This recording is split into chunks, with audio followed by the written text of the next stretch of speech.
இஸ்லாமிய வானொலி நாடகம் அனுதாப அலைகள். எழுத்து ST ஷேக் தாவூத். அனுதாப அலைகள் இஸ்லாமிய வானொலி நாடகம்.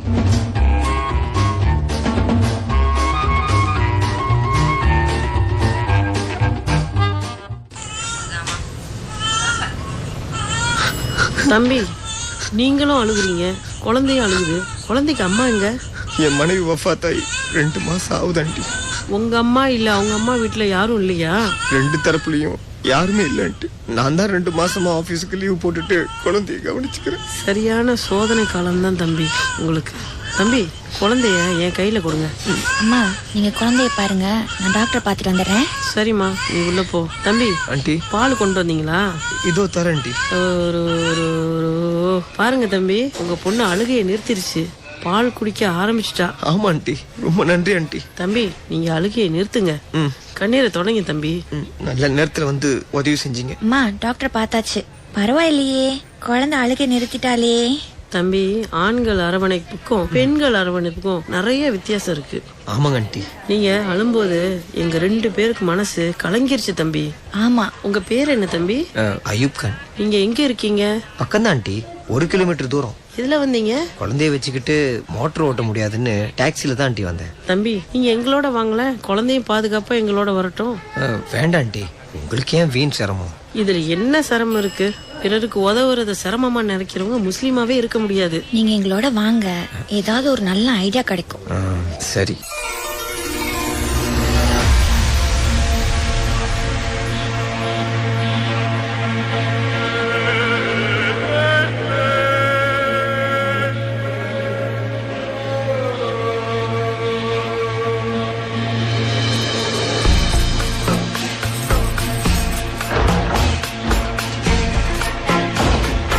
உட்காருங்க தம்பி, இது உங்க வீடு மாதிரி. சரி ஆண்டி. ரிஹானா, மா, ஏதாவது தண்ணி கலக்கிட்டு வா. இதோ வரேம்மா. தம்பி, நான் சொல்ல போறத மறுக்காதீங்க. சொல்லுங்க ஆண்டி. உங்க குழந்தை பத்தி கவலை உங்களுக்கு வேணாம். சரி. பாத்தீங்களா எவ்வளவு அமைதியா தோல்ல படுத்துக்கிட்டு கை காலை ஆட்டிக்கிட்டு ரொம்ப சந்தோஷமா இருக்க உங்க பொண்ணு. ஆமா ஆண்டி, எனக்கே ஆச்சரியமா இருக்கு. குழந்தைய என் கையில ஒப்படைச்சிட்டு நீங்க நிம்மதியா போய் உங்க டியூட்டில ஜாயின் பண்ணுங்க. தினமும் வேலை முடிஞ்சு சாயந்தரமா வந்து உங்க குழந்தைய பாத்துட்டு போங்க, இல்லன்னாலும் கூட்டிட்டு போங்க. தனியா குழந்தைய வச்சுக்கிட்டு வேலைக்கும் போய்கிட்டு எவ்வளவு சிரமமா இருக்கு உங்களுக்கு. என் மக ரெஹனாக்கும் சின்ன குழந்தைன்னா ரொம்ப ஆசை. என்ன சொல்றீங்க தம்பி? அதெல்லாம் சரிதான் ஆண்டி, இருந்தாலும் என்ன இருந்தாலும் குழந்தை விலை மதிக்க முடியாத ஒரு சொத்து. அதை எப்படி எங்கள்கிட்ட ஒப்படைக்கிறதுன்னு பாக்குறீங்களா? சேச்சே, அல்லாவே, நான் அப்படிலாம் நினைக்கல ஆண்டி. நீங்க எப்படி இவ்வளவு சிரமமா? எங்களுக்கு இவ கிடைச்சது தங்க புதையல் கிடைச்ச மாதிரி நினைக்கிறோம். உயிரா வளர்ப்போம். நாங்க முத டீ குடிங்க. எனக்கு என்ன சொல்றதுன்னே தெரியல. எனக்கு இவ்வளவு சீக்கிரம் இவ்வளவு பெரிய உதவி கிடைக்கும், என் கவலை மாறணும் நான் கனவுல கூட நினைக்கல. உங்க கண்ணீரை பார்த்ததும் எனக்கும் என் மகளுக்கும் மன கலங்கிருச்சு தம்பி. அதனால எடுத்த முடிவுதான் இது. நீங்க கவலைப்படாதீங்க, சொந்த பிள்ளை மாதிரி நாங்க பாத்துக்கிறோம். அதுக்கு நீங்க எந்த காசும் கொடுக்க வேணாம். ரொம்ப நன்றி ஆண்டி. இதுக்கு எதுக்கு நன்றிலாம் சொல்லிக்கிட்டு? மனதாபிமானம் தானே ஆண்டி. என்ன தம்பி? எங்க அம்மா மௌத்தாவும் போது எனக்கு சொன்னது இப்ப ஞாபகத்துக்கு வருது. என்ன தம்பி சொன்னாங்க? எங்க அம்மா சொன்னது, ஐயோ அம்மாவோட நிலைமை இப்படி இருக்க, எல்லாம் எடுத்துக்கிட்டா என்ன பண்றது, அத்தாவும் மவுத் ஆயிட்டாங்க, பெரியவங்க இல்லாம ஆயிடுமோன்னு கலங்காத. நீ ஒழுக்கமான பையன், நல்லா படிக்கிற, இறையச்சம் உள்ளவனா இருக்க, பெத்தவங்களை உயிரா மதிக்கிற, பணிவிடைகள் செய்யற. நான் மவுத்தானாலும் என்ன மாதிரி பெரியவங்க உதவியெல்லாம் உனக்கு கிடைக்கும், அந்த அல்லாஹ் கொடுப்பான். இதுதான் ஆண்டி எங்க அம்மா சொன்னது. அதுதான் ஆண்டி இப்ப நடக்குது. நீங்க அப்படியே நினைச்சுக்கிட்டு அவளோட பொருட்களை, துணிமணிகளை எல்லாத்தையும் எடுத்துட்டு வந்து எங்கள்கிட்ட ஒப்படைச்சிட்டு வேலைக்கு போங்க நிம்மதியா தம்பி. ரொம்ப சந்தோஷம் ஆண்டி, நான் அப்படியே செய்யறேன். இப்ப திருப்தி தானே தம்பி? அல்ஹம்துலில்லாஹ், அளவு கடந்த திருப்தி ஆண்டி. என் கவலையெல்லாம் பறந்துருச்சு. அல்ஹம்துலில்லாஹ்.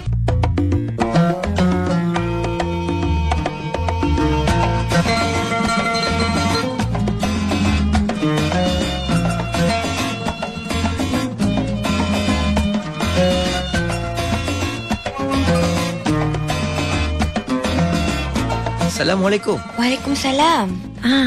குழந்தை தூங்குறா, அம்மா மார்க்கெட் வர போயிருக்காங்க. நான் வெளியில போயிட்டு அம்மா வந்ததும் வர்றேன். நல்லது, வாங்க. உள்ள வராதது நல்லதுதான். இஸ்லாம் என்ன சொல்லுதோ, நபிகள் நாயகம் என்ன சொன்னாங்களோ அதுதானே நம்ம கடைபிடிக்கணும். அல்லாஹ் நம்ம உள்ள போகாதது நல்லதுதான். ஒரு இளம் பெண் கல்யாணம் ஆனவளோ ஆகாதவளோ ஒரு அந்நிய ஆடவனோட தனியா இருக்க முடியாது. இதுதான் இஸ்லாம். 1/2 மணி நேரம் கழிச்சு அவங்க அம்மா வந்ததும் வரலாம்.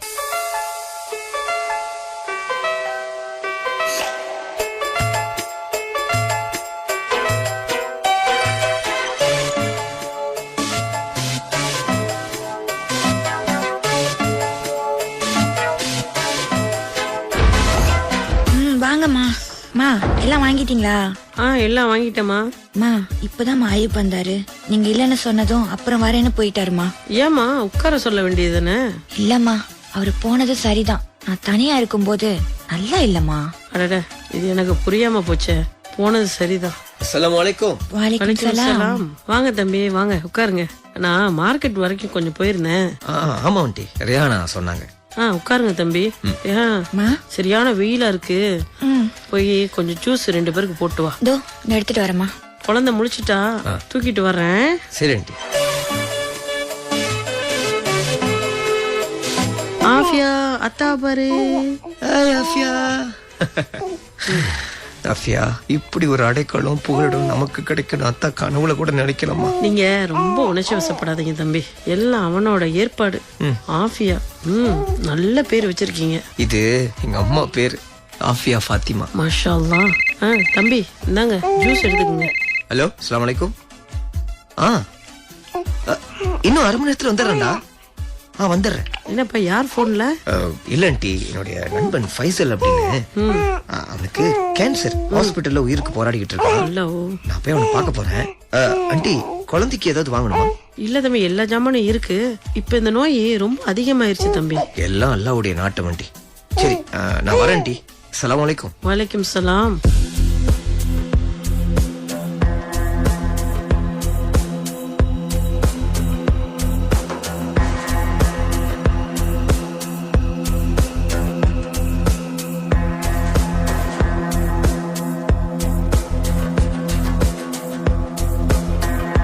அஸ்ஸலாமு அலைக்கும்.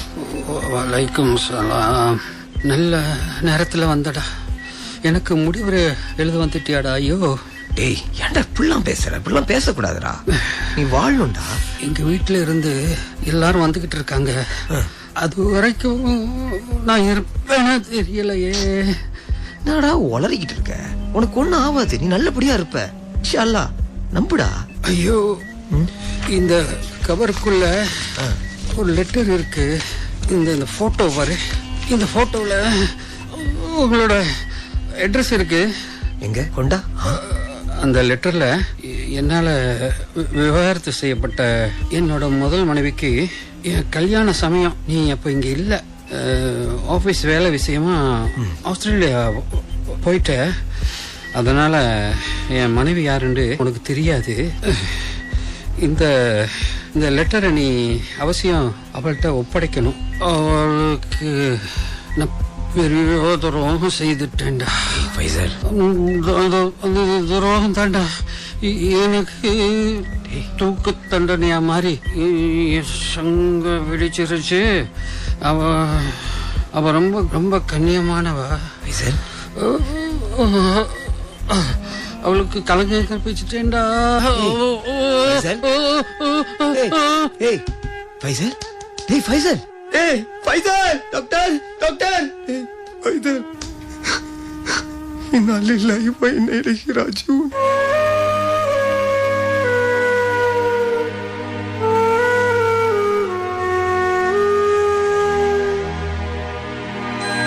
அஸ்ஸலாமு அலைக்கும். வலைக்கும் சலாம். உள்ள வாங்க. அம்மா உள்ளுக்கு குழந்தைக்கு பால் கொடுத்துக்கிட்டு இருக்காங்க. இந்தாங்க இந்த லெட்டர். உங்களுக்கு ஃபைசல் தெரியும்ல, உங்களுடைய முன்னாள் கணவர். இந்த லெட்டர் உங்ககிட்ட கொடுக்க சொல்லிட்டு ஒரு வஃபாத் ஆயிட்டார். யா அல்லாஹ், என்ன சொல்றீங்க? இன்னா லில்லாஹி வ இன்னா இலைஹி ராஜிஊன். அன்புக்குரிய மாஜி மனைவிக்கு நான் உனக்கு துரோகம் பண்ணிட்டேன். என்னுடைய ஹவ்வா நஃப்ஸ் பணத்தாசை ஒரு பெரும் பணக்காரிய கல்யாணம் பண்ணிக்கிறதுக்காக உனக்கு பொய்க்கலம்னு சொல்லி விவகாரத்து பண்ணிட்டேன். இந்த பலனை அனுபவிச்சுக்கிட்டு இருக்கேன். எனக்கு இந்த நோய் வந்ததுன்னு தெரிஞ்ச உடனே கல்யாணத்துக்கு முன்னையே எஸ்கேப் ஆயிட்டா. அல்லாஹ் எனக்கு மரண தண்டனை கொடுத்துட்டான். நீ இதை படிக்கும்போது நான் உயிரோடு இருக்க மாட்டேன். என்ன அல்லாஹ்வுக்காக மன்னிச்சிடு. என்னோட மகத்துக்காக துஆ செய். உனக்கு எஞ்சி கேட்டுக்கிறேன். இப்படிக்கு மாஜி கணவன் நான் இதோட முடிச்சுக்கிறேன். என்னாச்சு? ஆண்டி, ரெஹானாவை நிக்கா பண்ணி 1 வருஷம் காலம் வாழ்ந்துட்டு அவங்க மேல போய் கலங்க சொல்லி விவாகரத்து செஞ்ச ஃபைசல் அவுட் ஆயிட்டார். இன்னா லில்லாஹி வ இன்னா இலைஹி ராஜிஊன். அழுடி, நல்ல அழு. 1 வருஷ காலம் அவனோட வாழ்ந்த நன்றி கடனுக்காக அழு. அவன் நல்லாதான் இருந்தான். ஒரு கோண புத்திக்காரியோட பேச்சு கேட்டு மாறிட்டான். அவன் என் நண்பன் தான் ஆண்டி. அவனோட கல்யாண சமயம் நான் 3 மாசமா ஆபீஸ் வேலையா ஆஸ்திரேலியா போயிட்டேன். அதுதான் எனக்கு எதுவுமே தெரியாம போச்சு. தம்பி, சொல்லுங்க ஆண்டி. தம்பி, இவ்வளவு விவரமும் தெரிஞ்சது நல்லதுதான். இதுவும் நாயனோட ஏற்பாடுதான். இதெல்லாம் நாங்க எங்க வாயால சொல்லாம நாயனே உங்களுக்கு அறிவிச்சுட்டா. சரி ஆண்டி, எனக்கு மனசுக்கு ரொம்ப வேதனையா இருக்கு. நான் நாளைக்கு வரேன் ஆண்டி. ஸலாம் அலைக்கும். வலைக்கும் சலாம்.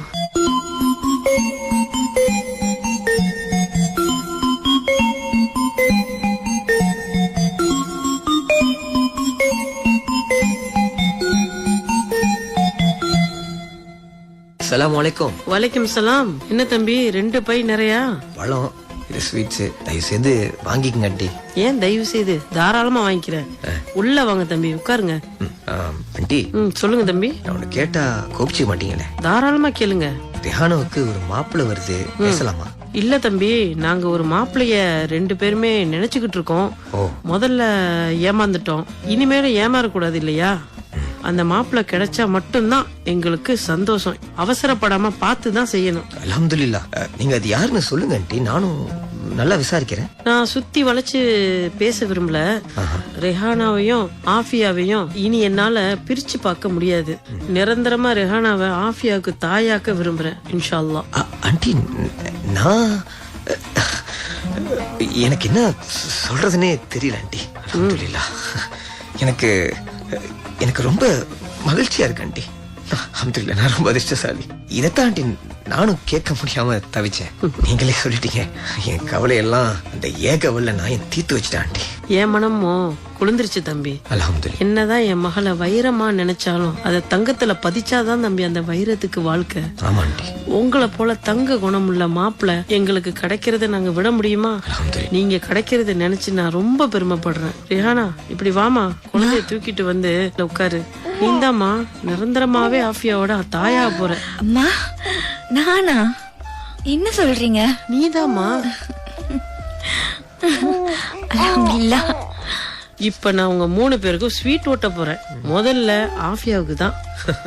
அவதானே உங்க 2 பேரையும் சேர்த்து வச்சவ. 100க்கு 100 உண்மைமா. இன்ஷா அல்லாஹ் இந்த மாச கடைசியில உங்க 2 பேருக்கும் நிக்கா முடிச்சு வைக்கலாம்னு நினைக்கிறேன். அல்ஹம்துலில்லாஹ், ரொம்ப சந்தோஷமா.